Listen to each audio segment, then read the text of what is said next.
This podcast is not currently supported or sponsored by any company. However, I would like to pay homage to all the church fellowships I've been a part of: Church of God of Prophecy, KICC, Luton Christian Fellowship, True Vine Fellowship, and New Covenant Fellowship. From little to big boy, knee high to a grasshopper, from immature child to an ever growing man who serves a great God.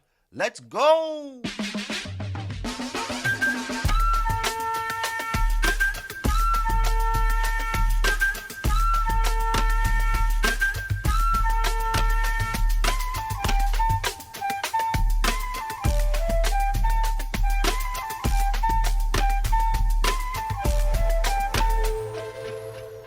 Hey guys, thanks for tuning in again. Now we're on episode 4, so we're getting on a bit of a roll here, and we'll call this a Christmas special. So we're gonna do things a bit differently. So I'm gonna make it a bit more fun and probably a bit shorter, a bit or a lot shorter than my other episodes. So you just keep it all fun, keep it going. So I was thinking of doing like the typical what I was doing in other episodes and sharing stories during Christmas, but I think that's just a little bit boring. So I'm gonna keep it a bit more light-hearted.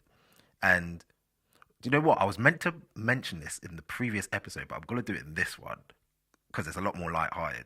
So when I was growing up, like in a I don't even know Church of God of Prophecy. Maybe they are non-denominational, but I remember growing up, just the certain elders, I should say, my elders, the way they would speak, because they probably grew up reading the New King James Version or King James Version. Actually, no, I would say King James Version, and then obviously you had New King James Version comes through, and then what's funny is that, well, no, I wouldn't say it's funny. It's just that they grow up, and then that's just sometimes that's the way they speak when they talk about scripture, because it's almost like King James Version is the way, even though it just happens to be the first translation into English. But but it's funny. It's interesting. Actually, yeah, you guys let me know. Contact me on Instagram, contact me via email, callbyreluctant@gmail.com, and just tell me what versions you prefer to read.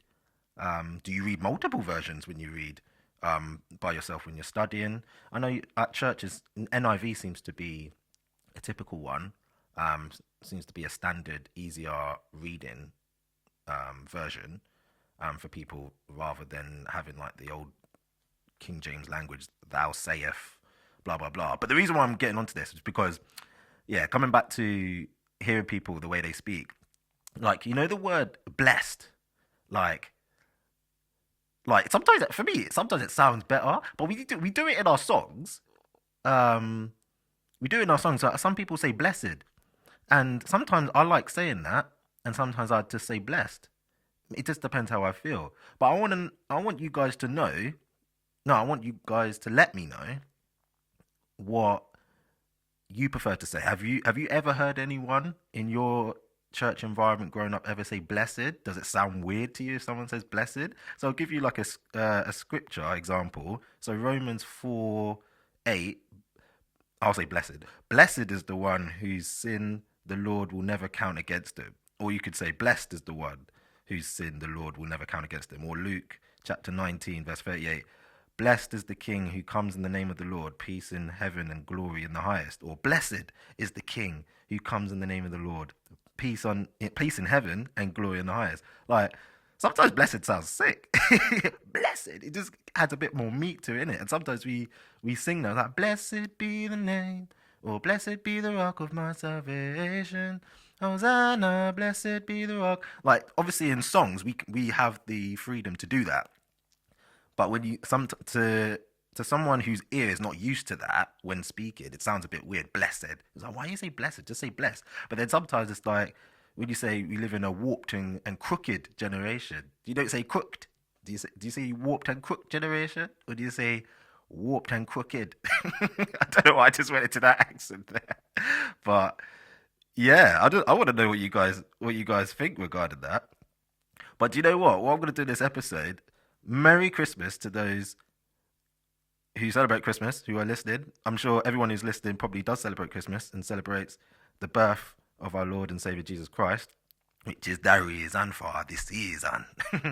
So yeah, I'm a bit in a happy mood right now because we're very close to Christmas, and I'm probably more excited about Christmas in terms of just the way my heart isn't just kind of coming back to reality of things in terms of like sometimes over the years I've just gone a bit like not excited like you know when like a child is excited about Christmas but mainly because of presents and I've been up and down in terms of just being excited about Christmas but I guess it's because it's the first year being married with my wife in the Christmas period which makes it a bit more exciting and things just leading up to Christmas we just been doing things and it's just making me in well, making me it has put me into a much more joyful mood leading up to Christmas, seeing family and stuff like that, and yeah, just to celebrate Jesus, you know.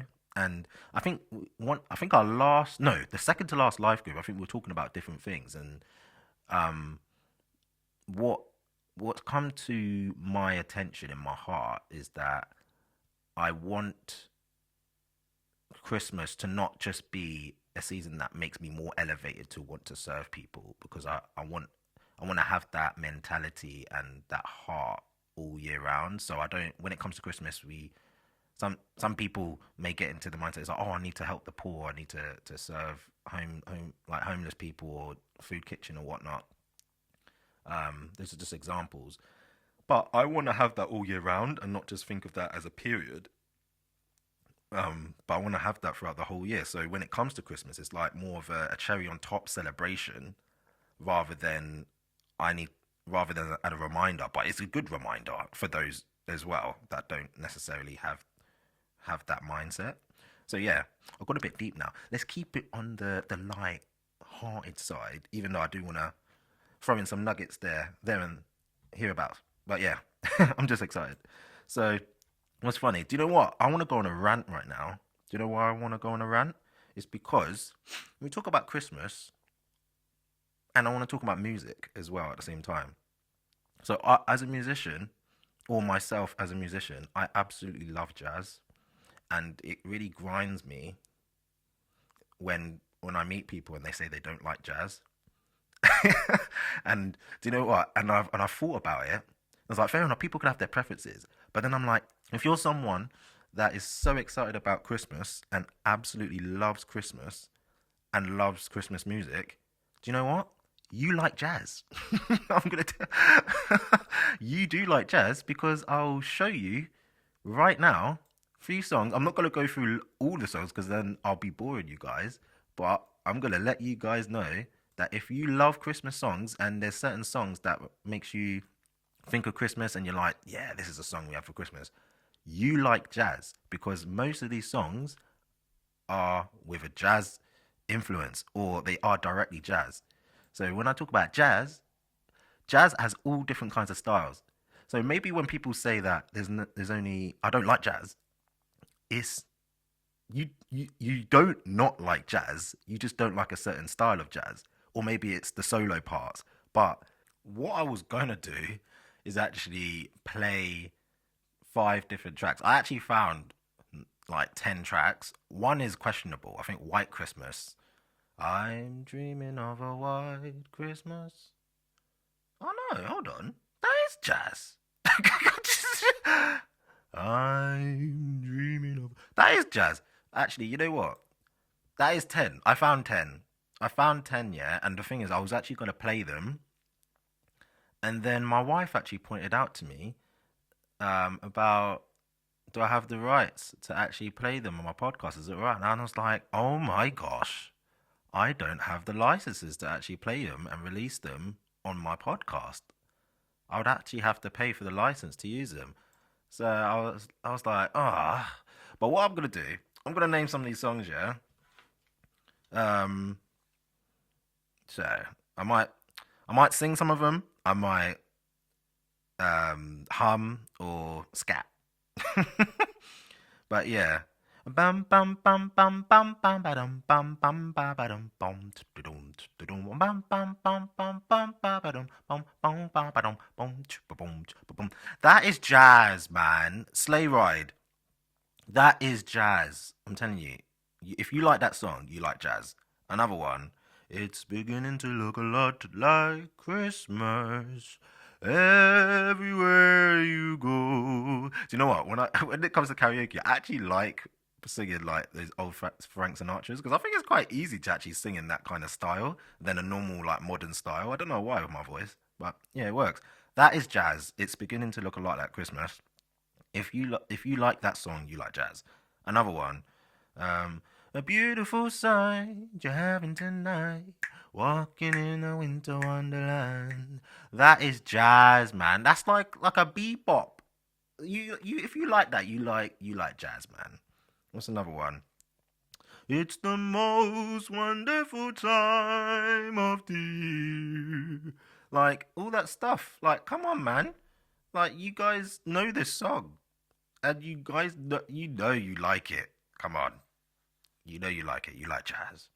Um, there's "Baby It's Cold Outside." I actually can't remember how that's sung, but you can go and listen to it. And it probably is jazz. "Let It Snow." Let it snow, let it snow, let it snow. Da, na, na, na, na, na, na. Like, come on, man. That's jazz. I'm Santa baby. Da, na, na, na, na, na, na, na, na, na. That's jazz. I'm rocking around the Christmas tree. Da, da, da, da, da, da. This is the thing with me. Like, I like growing up, I really struggled to actually hear what people would actually sing because sometimes they wouldn't enunciate properly, or I just wasn't good at hearing what they're actually singing. So I might know a certain phrase, and then I'll just like hum the rest or just be like da, da, da, da, da, da. but um but yeah, man, if you like that, you like jazz. What else is there? Two more. Jingle bell, jingle bell rock. Come on, man. That's jazz. That is jazz. That's jazz, man. And then there's chestnuts roasting on an open fire. Like, come on. Like, if you like that, you're thinking of Christmas straight away. And these jazz stars, it's amazing. Like back in those days, like I don't know if they even thought like those would be like the anthems of like Christmas every year. I know there's other songs that aren't, but come on, you like jazz, so I've convinced you guys. Thank you that I've convinced you that if you like Christmas songs like these, you like jazz. And I know there's other songs that people think of straight away when they think of Christmas, and it's not jazz. Like "All I Want for Christmas Is You." Um, what's that? Was it the John Lennon one? Christmas. See, I don't even know the lyrics, but or oh, what's the other one? But yeah, whatever, man. You guys like jazz. Come on, you guys like jazz, and yeah. Well, I was thinking like a week ago, at my church, we had our carol concert, and sometimes I think it's like carols, like it's a form like they're beautiful songs that we sing because some of these songs are have been composed so beautifully, and we love them so much. But sometimes there is that kind of danger, isn't there, of almost because it's like every year it just comes round to that time. It almost becomes a bit of like a glorified karaoke session, and it's hard to kind of get to that point where you don't want it to go there. You kind of sometimes like, oh, okay, we're going through the motions again, or you just come back to that point. It's like, oh, this is such a beautiful song, and someone sung it beautifully. But even if you're a non-Christian or not, because people who are non-Christians sing those songs and they sing it beautifully, and then you have those that sing it at church. Um, but yeah, I want to know what you guys' thoughts are on that. Do you sometimes feel like a carol service can seem karaoke, or do you actually genuinely see it as well as like an extension to like a worship service? Um, yeah, it's sometimes it's hard to kind of discern that balance, isn't it? But if you enjoy it and those that participate and those that are watching it are really encouraged by it, then fair enough. Then fair enough. Um, I'm not slating carol services at all. I'm just bringing up something. Um, but yeah, it's just like, does anyone have that same thought that I've had before. Like carols end up becoming karaoke. Not saying that everywhere I've gone it sounds like that, but in terms of just the motion, going through the motion of running a carol service. But even, do you know what as well? It's like sometimes it's like that incentive to bring non-believers into church for carol service. And I'm gonna finish it here. This is why I'm saying it's a short episode, and I want to ask you guys, and I want you guys to interact. So I want you guys to email me calledbutreluctant@gmail.com. I'll say it again, calledbutreluctant@gmail.com. And I'm going to ask, I want to know if you know of any success story where a non believer has given their life to Christ as a result of attending a carol service or a Christmas morning service. Because it's like we have that heart and mentality, intention. I keep saying mentality, intention to run these, and obviously we can't. It builds us as a church, as we're supposed to be building each other all the time, and these events help that. But also we use that as a evangelistic tool, don't we, as well? So I want to know. I don't know if I ever have known someone, or maybe I have, but I wasn't aware of it whilst I was at whatever fellowship I was in.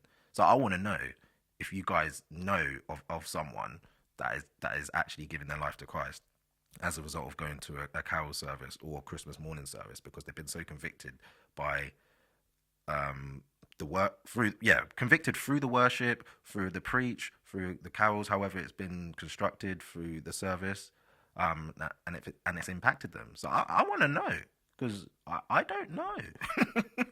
And sometimes we put so much effort into that with the hope that there's that one person, because at the end of the day, people who are non-believers, they like just going to carol services, and for them it's just, oh yeah, there's churches that will have it on. It's just another event to them. But I guess that's where we come in, and make and try and, I'm gonna say, try and make sure we do everything with the spirit of God, and we just want to be God's vessels and steward well with the faith, hope, and trust that God will reach that person, whether it's in that moment or maybe down the line, because they attended one of those carol services or Christmas morning services, and they think back to that however long later in their lives and be like, wow, actually, why does that come back to my mind? And then things piece together, and maybe there and then they want to decide to give their life to Christ. But yeah, I want to know these stories. So yeah, man, I'm gonna stop it there, and I hope you all have a wonderful Christmas, or have had a wonderful Christmas if you're listening to this after Christmas. Enjoy time with your families. If you're being a bit more selfless in this period, and serving others in various different ways, then yeah, man, I'll cheer you on. I want to champion you guys. Keep doing what you're doing. If you're working throughout Christmas afterwards as well, if you don't have necessarily a long period off, then yeah, just work hard and keep your mind on Christ, man. So yeah, peace out.